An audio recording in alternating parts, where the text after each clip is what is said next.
Dragi prijatelji, najprej vas lepo pozdravljam in želim veselo veliko noč.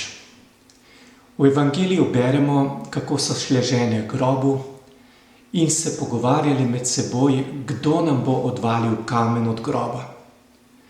Verjamem, da ste začutili dramatičnost tega vprašanja, ki je vprašanje vseh vprašanj v človeški zgodovini. In ne pomeni samo, kdo bo odvalil kamen, ampak kdo bo premagal bolečino, trpljenje, razočaranja, krivice, revščino in smrt, ki na koncu vse to zapečati. To je vprašanje vsega človeškega rodu in to je zadnje vprašanje, ki ga slišimo iz ust človeškega rodu pred Jezusovim vstajenjem.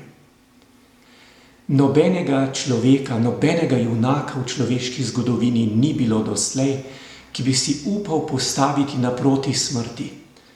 Kajti karkoli se živo glavo pojavi v človeškem rodu ali na svetu, vse je smrt premagala.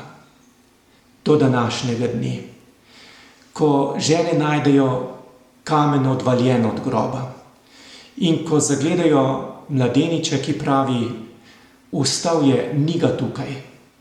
Kristus je edini junak, ki je premagal smrt in oznanil človeškemu rodu, ne bojte se, jaz sem z vami vse dni do konca sveta, odpuščajte grehe drug drugemu in odhajam, da vam prostor pripravim in bom spet prišel in vas vzel k sebi. To je glavno sporočilo velikonočnega praznika.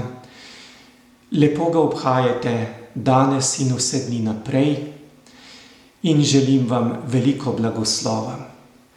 Blagoslov vsemogočnega Boga, Očeta in Sina in Svetega Duha, naj pride na vas in vedno na vas ostane. Aleluja, aleluja.